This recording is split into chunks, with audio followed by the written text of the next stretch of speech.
سورۃ البقرہ کے بارے میں نبی علیہ الصلوۃ والسلام کے جو الفاظ ہیں نا صحیح مسلم کے اندر، صرف یہ الفاظ اگر آپ سمجھ لینا تو آپ جان لیں گے کہ سورۃ البقرہ کی کتنی امپورٹنس ہے ہماری زندگی کے اندر. خاص طور پہ آج کل کے حالات، یہودیت کو اور سائنزم کو سمجھنے کے لیے سورۃ البقرہ ایک بنیاد ہے. سورۃ البقرہ کے بغیر آپ یہود کو نہیں سمجھ سکتے. پورے قرآن مجید میں جا بجا یہود کا ذکر کیا گیا، نصارہ کا ذکر کیا گیا، مشرکین مکہ کا ذکر کیا گیا، کفار کا ذکر کیا گیا، منافقین کا ذکر کیا گیا، مختلف باطل افکار کے حاملین لوگوں کا ذکر کیا گیا، اور اس کے مقابلے میں اہل حق کا بھی ذکر کیا گیا، اہل ایمان کا اور ان کی صفات کا ذکر کیا گیا. لیکن دو صورتیں قرآن مجید کی ایسی ہیں جو خاص ایک گروہ کے بارے میں نازل کی گئی. یہود کے بارے میں سورۃ البقرہ اور نصارہ کے بارے میں سورہ آل عمران. قرآن مجید کی پہلی دو صورتیں جو ہیں وہ انتہائی اہمیت کے حامل ہیں.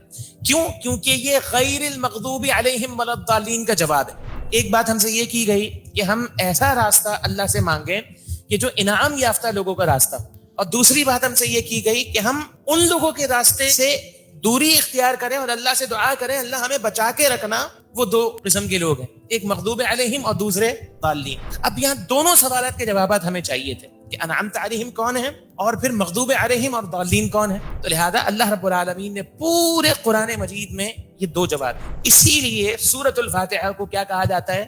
خلاصہ قرآن کہا جاتا ہے. کہ پورا قرآن مجید جس پر ہے اس کا خلاصہ کہاں ہے؟ اس کا خلاصہ سورہ فاتحہ کے اندر موجود ہے. تو مغضوب علیہم کی تفسیر سورہ بقرہ اور ضالین کی تفسیر سورہ آل عمران خاص طور پر. یہ نہیں کہ صرف یہی تفسیر ہے. تو لہذا نبی علیہ السلام کے جو الفاظ ہیں صحیح مسلم کے اندر، اللہ کے پیغمبر علیہ السلام نے فرمایا کہ اس کا حصول جو ہے وہ برکت ہی برکت ہے. اس کو پڑھنا، اس کو سمجھنا اور سورہ بقرہ کو جو ہے وہ حاصل کرنا، یہ کیا ہے؟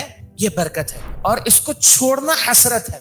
دوسری فضیلت اسی حدیث کے اندر موجود ہے. نبی علیہ السلام کا فرمان ہے کہ دیکھو اپنے گھروں کو قبرستان مت بناؤ اور اپنے گھروں میں سورۃ البقرہ کی تلاوت کیا کرو. ہر وہ گھر کہ جس گھر میں سورہ بقرہ کی تلاوت کی جائے اس گھر میں شیطان ٹک نہیں سکتا. لہذا معمولی سے معمولی اثرات ہر گھر کے اندر ہوتے ہیں. دیکھیں کچھ گھروں کے اندر سحر کے معاملات ہوتے ہیں، جادو کے معاملات ہوتے ہیں، نظر بد کے معاملات ہوتے ہیں، لیکن کوئی گھر ایسا نہیں ہے اللہ ماشاء اللہ کہ جس گھر کے اندر جو ہے وہ شیطانی اثرات موجود نہ ہو. اور اس کا سب سے بہترین حل کیا ہے؟ سورہ بقرہ کی تلاوت. نیا گھر سورہ بقرہ کی تلاوت، نئی دکان، نیا آفس، نئی فیکٹری، سورہ بقرہ کی تلاوت. اور جب جب گھر کے اندر آپ اس طرح کے مسائل جو ہے وہ دیکھنا شروع کریں، یہ گھر کے اندر کچھ مسائل آ رہے ہیں، چپکلشیں ہو رہی ہیں، کچھ معمول سے ہٹ کر امور ہو رہے ہیں، تو کیا کریں؟ سورہ بقرہ کی تلاوت کریں. نبی علیہ السلام نے فرمایا جس گھر میں سورہ بقرہ کی تلاوت کی جاتی ہے اس گھر میں شیطان ٹک نہیں سکتا. پھر اس حدیث میں ایک اور بات کی گئی، اور وہ بات یہ کی گئی کہ اپنے گھروں کو قبرستان مت بناؤ، اپنے گھروں میں قرآن مجید پڑھا کرو. کیا مطلب ہے؟ کہ جس گھر میں قرآن مجید پڑھا جاتا ہے وہ گھر قبرستان نہیں ہے. تو کیا مطلب ہے؟ قبرستان میں قرآن مجید نہیں پڑھا جاتا. یہ اہل علم کا ایک بڑا وجیح استدلال اس آیت سے یہ ہے کہ قبرستان تلاوت قرآن کی جگہ نہیں ہے. ایک اور فضیلت جو ہے وہ آپ نوٹ کر لیں سورہ بقرہ کی، یہ بھی مسلم ہی کے اندر موجود ہے. نبی علیہ السلام کا فرمان ہے کوئی باطل قوت، ایک حدیث میں فرمایا شیطان نہیں ٹک سکتا، دوسری حدیث میں کیا فرمایا کوئی باطل قوت اس کا مقابلہ نہیں کر سکتی. سورہ بقرہ کا مقابلہ کوئی باطل قوت نہیں کر سکتی. خاص طور پہ سحر اور جادو کے جو معاملات ہوتے ہیں، یہ ایک مثال ہے. بس یہ سمجھ لیجئے کہ تلاوت ہر گھر میں ہوتی ہے، لیکن اس کی جو تأثیر ہے وہ دو چیزوں کے ساتھ موقوف ہے. ایک فہم کے ساتھ کہ تلاوت کرنے والا کس حد تک اس کو سمجھ رہا ہے، اور دوسرا عمل کے ساتھ، تلاوت کرنے والے کا عمل کیا.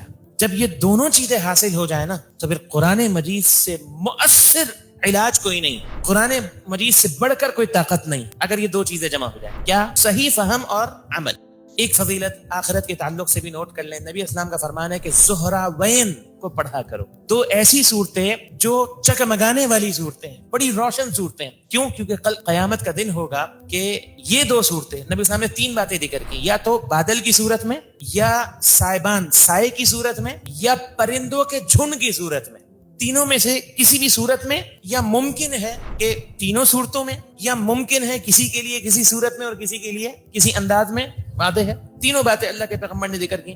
کل قیامت کے دن یہ دو صورتیں ان تینوں میں سے کسی نہ کسی انداز میں آئیں گی، اور اپنے پڑھنے، سمجھنے اور عمل کرنے والوں کے بارے میں ان کی بخشش، یعنی ان کی بخشش کے بارے میں اللہ سے جھگڑا کریں گے، ان کو بخشوا کر جو ہے وہ چھوڑیں گے.